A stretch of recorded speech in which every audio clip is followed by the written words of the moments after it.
Good morning friends. Agree coaching India YouTube channel में आपका स्वागत है। आज हम इस वीडियो में बात करेंगे बीएड सेकंड ईयर प्रैक्टिकल के लिए आप पीपीटी किस प्रकार से बना सकते हैं। तो पीपीटी बनाने के लिए सबसे पहले पेज पर आपको अपनी डिटेल्स लिखनी होगी, जिसमें पहले नंबर पे आप लिखेंगे अपनी कॉलेज का नाम। जैसे कि मैंने यहाँ पर अपनी कॉलेज का नाम लिख लिया है, Sardar Patel institute of technology, Bulandshahr, Narora road, Shikarpur, Bulandshahr. उसके बाद आप अपनी क्लास डालेंगे यानी बीएड सेकंड ईयर, और उसके बाद में सेशन डालेंगे जो भी आपका सेशन रहा हो। उसके बाद में आप अपना नाम डालेंगे, जैसे कि मेरा नाम देवेंद्र वर्मा है और मेरे पिताजी का नाम श्री वीरेंद्र सिंह है, और ये मेरा रोल नंबर है। लास्ट में आप अपनी यूनिवर्सिटी का नाम डाल देंगे, जैसे कि मैंने यहाँ पर डाल रखा है सीसीएस यूनिवर्सिटी मेरठ, यानी मेरी जो कॉलेज है वो सीसीएस यूनिवर्सिटी से एफिलिएटेड है। यदि आपकी कॉलेज और किसी यूनिवर्सिटी से एफिलिएटेड हो तो आप उस यूनिवर्सिटी का नाम और लोगो यहाँ पर लगा सकते हैं। अब हम बात करते हैं दूसरे पेज के बारे में। तो दूसरे पेज पर आप ये बताएंगे किस क्लास को आप पढ़ाने जा रहे हैं और कौन सा विषय पढ़ाने जा रहे हैं।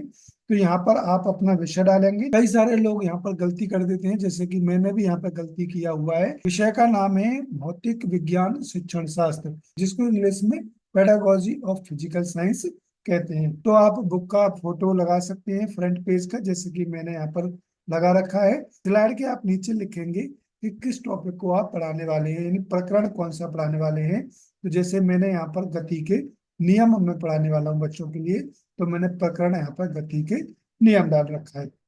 उसके बाद में जो नेक्स्ट स्लाइड होगी उसमें आप बताएंगे विषय सामग्री के बारे में, यानी आप क्या क्या बताने वाले हैं, क्या क्या बच्चों को पढ़ाने वाले हैं। जैसे कि गति के नियम क्या है, पूर्व वैज्ञानिकों के मत क्या है गति के बारे में, और न्यूटन के गति के नियम, प्रथम नियम, द्वितीय नियम और तृतीय नियम, यानी फर्स्ट सेकंड थर्ड लॉ क्या है और उनका क्या कंसेप्ट है, ये हमें यहाँ पर बताना है। अब हम नेक्स्ट स्लाइड में गति के बारे में बताएंगे। पहले गति के नियम हम डायरेक्ट नहीं बताएंगे, पहले हम गति के बारे में बताएंगे, गति क्या होती है, फिर गति के नियमों के बारे में हम बताएंगे। जैसे कि गति किसे कहती है, तो यदि कोई वस्तु अपनी स्थिति अपने चारों ओर के वस्तुओं की अपेक्षा बदलती रहती है तो उस वस्तु की स्थिति को गति कहते हैं।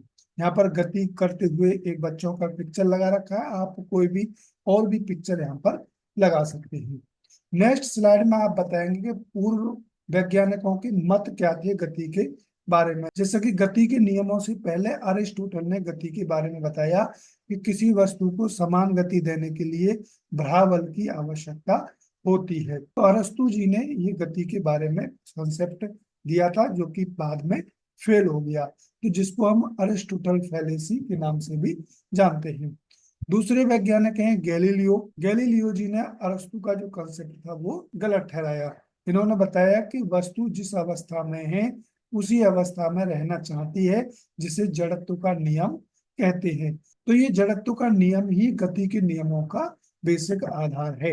अब हम एक स्लाइड में बता देते हैं कि गति के नियम किसने दिए और कब दिए। तो गति के जो नियम दिए थे वो सर आइजैक न्यूटन, जो कि इंग्लैंड के एक वैज्ञानिक थे, इन्होंने गति के नियम 1687 में दिए थे। ये हमने उनका फोटो लगा रखा है, आप और भी कोई फोटो यहाँ पर लगा सकते हैं। नेक्स्ट हम बताएंगे गति के प्रथम नियम के बारे में, यानी गति का जो प्रथम नियम है लॉ ऑफ मोशन, वो क्या कहता है। एक स्थिर पिंड तब तक स्थिर रहेगा जब तक उस पर कोई बल कार्य ना करे। यानी कोई वस्तु कहीं पर पड़ी है या कोई वस्तु गतिमान अवस्था में है, तो जब तक वो गतिमान रहेगी तब तक आप उसको रोकोगे नहीं। इसी प्रकार से यदि कोई वस्तु स्थिर अवस्था में पड़ी हुई है तो वो स्थिर अवस्था में ही पड़ी रहेगी जब तक आप उसको कोई धक्का ना देंगे। तो ये न्यूटन का जो गति का पहला नियम है, ये उसका कंसेप्ट है। ये जो नियम है ये जड़त्व पर आधारित है। जड़त्व को इंग्लिश में इनर्शिया के नाम से जानते हैं। जड़त्व तीन प्रकार से हम समझ सकते हैं, जिससे पहला है रेस्ट, यानी कोई वस्तु यदि रेस्ट में है यानी स्थिर अवस्था में है तो वो स्थिर अवस्था में ही रहेगी। इसी प्रकार से मोशन, यदि कोई वस्तु गतिमान अवस्था में है तो वो गतिमान अवस्था में ही रहेगी। इसी प्रकार से नेक्स्ट है डायरेक्शन, यदि कोई वस्तु किसी डायरेक्शन में जा रही है तो वो उसी डायरेक्शन में जाना पसंद करेगी। तो ये इस प्रकार से आप जड़त्व के बारे में टीचिंग के समय बच्चों को बता सकते हैं।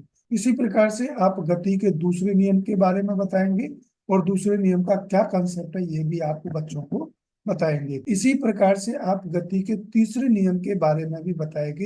यानी गति का जो तीसरा नियम है वो प्रत्येक क्रिया के लिए बराबर और विपरीत प्रतिक्रिया होती है। तो न्यूटन ने जो गति का तीसरा नियम दिया था, जिसको हम क्रिया प्रतिक्रिया का नियम भी कहते हैं, यानी किसी वस्तु पर हम जो क्रिया करते हैं उसके विपरीत एक प्रतिक्रिया होती है। जैसे एक एग्जाम्पल से आप समझ सकते हैं, यदि हम किसी व्यक्ति के गाल पर चांटा लगाएं तो उसका गाल भी हमारे हाथ को इतनी ही गति से मारेगा। वो बात एक अलग है कि हमारे हाथ को नहीं लगेगी और उसके गाल पर लग जाएगी, क्योंकि हमारा हाथ थोड़ा स्ट्रांग है और उसका गाल जो है थोड़ा मुलायम है, इसलिए उसके गाल पर लग जाएगी। लेकिन गति का जो तीसरा नियम है वो कहता है कि जितनी हमने क्रिया की उसके विपरीत क्रिया भी इतनी ही होगी। तो इस प्रकार से आप गति के नियमों के बारे में बता सकते हैं, उनके एग्जाम्पल्स आप बता सकते हैं, और सबसे बाद में आप एक थैंक यू की स्लाइड जरूर बनाएं, क्योंकि जब आप एग्जामिनर के सामने कोई भी प्रेजेंटेशन देते हैं या बच्चों को पढ़ाते हैं तो बाद में एग्जामिनर को थैंक यू जरूर बोल के आए, और स्लाइड भी थैंक यू की जरूर बनाए, जैसे कि मैंने यहाँ पर ये थैंक यू की स्लाइड बनाई हुई है। तो इस प्रकार से आप बीएड के लिए पीपीटी बना सकते हैं। यदि किसी व्यक्ति को ये पीपीटी चाहिए तो वो कमेंट करके बता दे, अपना नंबर दे दे, मैं उनको ये पीपीटी शेयर कर दूंगा। तो इस प्रकार से आप बड़ी आसानी से पीपीटी बना सकते हैं, और बनी हुई पीपीटी को आप मेरे से ले सकते हैं। वो कमेंट करके बता दे, मैं उसको पीपीटी ये प्रोवाइड करा दूंगा।